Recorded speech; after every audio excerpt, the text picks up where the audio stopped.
What's going on, everyone? So, Demar Derozan, in an interview recently, talked about how, he would love to play with the Lakers. And it's something that he's touched on for years now. I did a whole video on just kind of that information. So, if you want, after this video, go check out that video.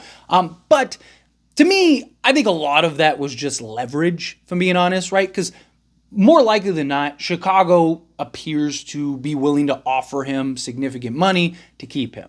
Now, I think Chicago should just tear it down to the studs, right?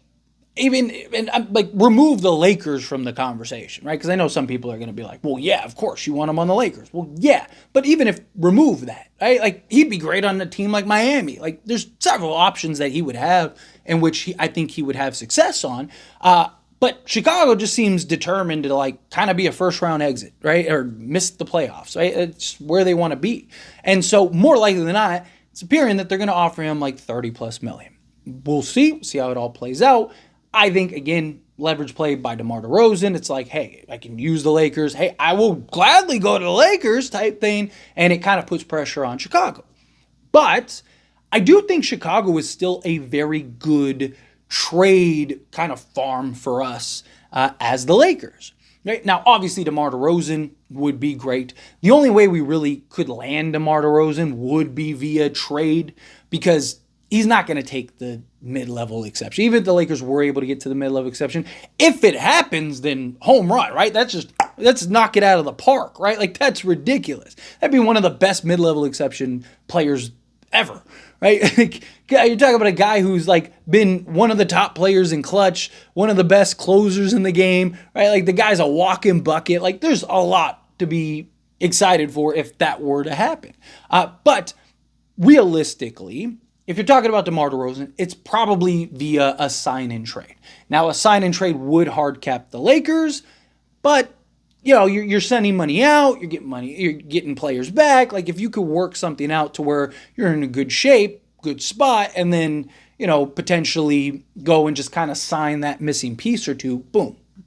I don't think the hard cap would be this huge burden for the Lakers, right? Again, it depends on how they shape up the roster, but it would be something to at least keep in mind.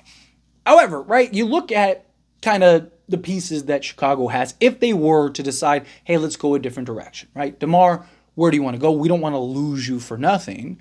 Well, now with the Lakers and the assets that they have, they very well could potentially get a couple pieces from Chicago that they wouldn't have been able to otherwise, right? Now, obviously, there's the Zach LaVine factor where I think Chicago would just be like, here, take him. But I don't want to go into the Zach LaVine thing. I want more of like some of the role guys, right? Like, can we get like an Alex Caruso? I think would be great, especially if they're willing to hit that reset button. Lakers are kind of in a win now position. It's like, hey, can we work something out, get an Alex Caruso, pick up a DeMar DeRozan via sign and trade, right? Even if you get those two guys, a lot of people want an Andre Drummond. Well, at that point, you could just sign Andre Drummond.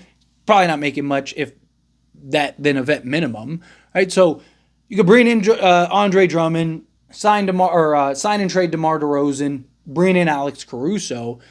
I mean, that's a pretty good squad to me. I mean, you at that point could just tell LeBron, like, hey, we need you to kind of be the point. You could have Caruso and DeMar kind of be the initiators and bring the ball up. But it's like, hey, LeBron, ball goes in your hands, and then you're making the plays. Hey, go like Alex Caruso, DeMar DeRozan, Jared Vanderbilt, LeBron James, and Anthony Davis. You got that defense, you got that point of attack, you got everything. But even if you remove, like, let's remove DeMar DeRozan from the conversation, right? Let's remove Zach LaVine from the conversation, right? All of that. Like, let's just stick to kind of the role guys. Well, to me, Alex Caruso is a no-brainer. I wouldn't even hate guys like a Torrey Craig. Could you get like Vu? Like I've seen people throw out like, what about Vucevic?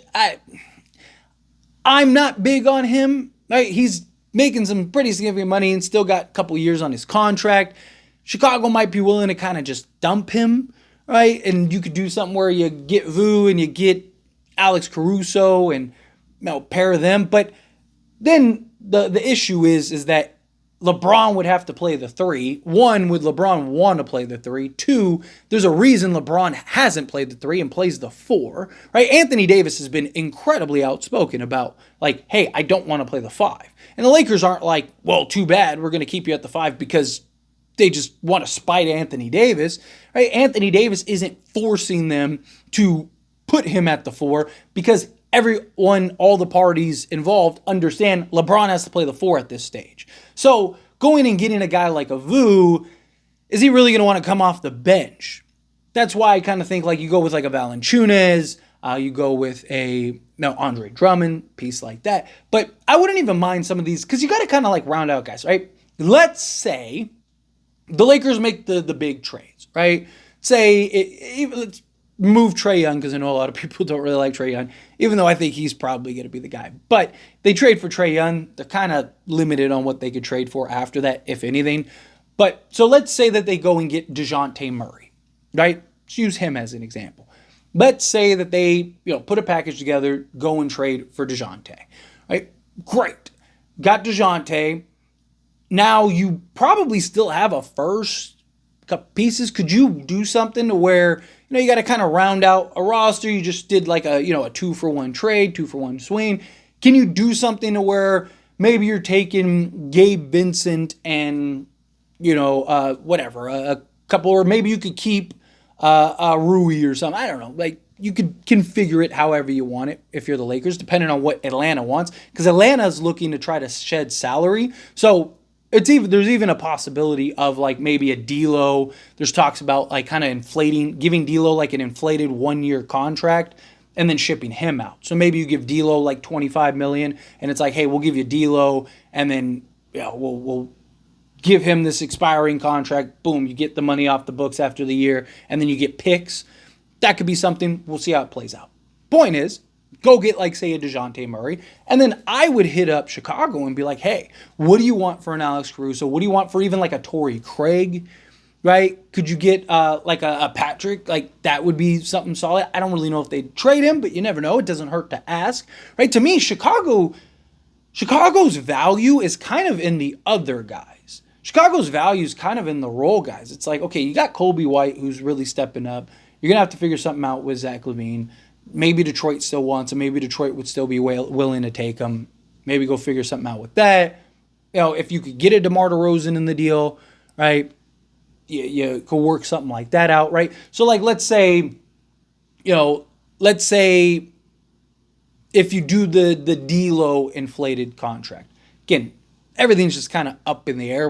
I'm sure we'll get more concrete information as we go on. But to me, it's like, okay, let's say you have D'Lo on a $25 million contract, right? 25, 30 million, whatever, right? And then you have Austin Reeves and his, 13 million, whatever. And then Rui Hachimura and his 17 million. And then got Gabe Vincent, right? 11 million. So you could, if you wanted to with all that, again, depending on who wants who, maybe you even get all like a 3-team thing going, right?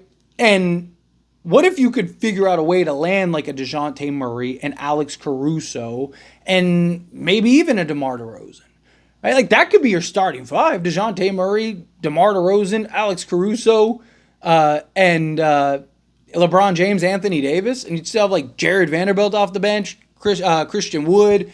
Go bring in like a Valanciunas or something, or even Andre Drummond. At that point, you just need somebody serviceable that can come in and kind of play a role. Take a flyer and like a Kevin Porter Jr. Boom, let's go. We off to the races, right? And like you basically trade D'Lo, Reeves, Rui. Like I kind of like the idea of like kind of piecing things together, like grabbing multiple guys rather than like a Trae Young. I don't hate the idea of that. I think Chicago could kind of be that other outlet, right? Chicago could be that team that has some of the other guys, right? Like I said, go pluck a Torrey Craig, go pluck an Alex Caruso, go get some of these just kind of perimeter guys that can defend multiple positions, that can hit the open shot, hit the 3 ball, right? Torrey Craig's not a guy that's really going to stand out and be this big name behind it, but he's a guy that is an actual player, right? Like he's a legit 3-and-D style guy, veteran guy that can come in and be your 8th guy off the bench. And if that's the case, like that's a pretty good position to be in. Like to me, Chicago kind of seems like that, like you get this deal over here done and then we hit up Chicago, right? Like to me, Chicago doesn't really seem like the main trade so much anymore, right? Because the Lakers want not only now, but the future.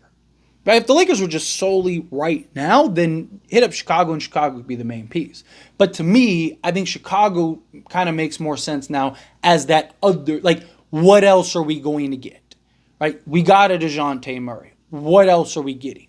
Right? Or, we got a Donovan Mitchell. What else are we getting? Right? Like, things like that. That would be great. I mean, in a perfect world, you go get Donovan Mitchell and then Alex Caruso. Good luck. Imagine Donovan Mitchell, Alex Caruso, Jared Vanderbilt, LeBron James, and Anthony Davis.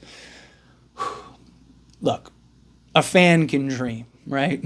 It's because that's kind of what that would be, a dream. I mean, it's not out of the realm of possibility. I mean, look, Alex Caruso is only making like $10 million a year, so he is very obtainable. I mean, you could swap Gabe Vincent and him, right, if you had the picks or whatever, right? So, I mean, don't completely rule it out. I mean, at that point, like, if you were to get Donovan Mitchell, and you could theoretically go get like I love Max Christie, and I wouldn't want to trade Max Christie.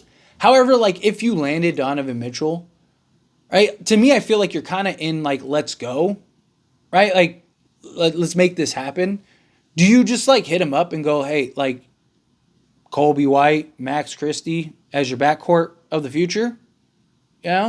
Like, we'll sign Christie to 4-year, $40 million deal, and we'll just swap Christie and Alex Caruso. Right? You get a nice young guy that you can have for your rebuild and whatnot, and then we get, Alex Caruso. I don't know. It'd be kind of hard to say no to that. But again, to me, Chicago's kind of like, I feel like Chicago's kind of that other team. So kind of keep an eye out on Chicago. But anyway, as always, this is a discussion. Pass a question on you. Let me know your thoughts and opinions down in the comments below. What do you think? How do you feel? What are your thoughts? Do you agree with me? Do you disagree with me? Do you think Chicago, is kind of the other team? Do you think, no, make them the main team? Go get DeMar, go get Alex Caruso, go get Vu, go get whomever. Again, how do you feel? Whatever your thoughts are, I'd love to hear it. So let me know down in the comments below. That being said, if you haven't liked this video, hit that like button. Helps me a lot. Helps me enjoy these types of videos, and I truly appreciate it. Not subscribe to the channel, hit that subscribe button. Turn on the bell notifications. Appreciate y'all. See you in the next one. Thank you.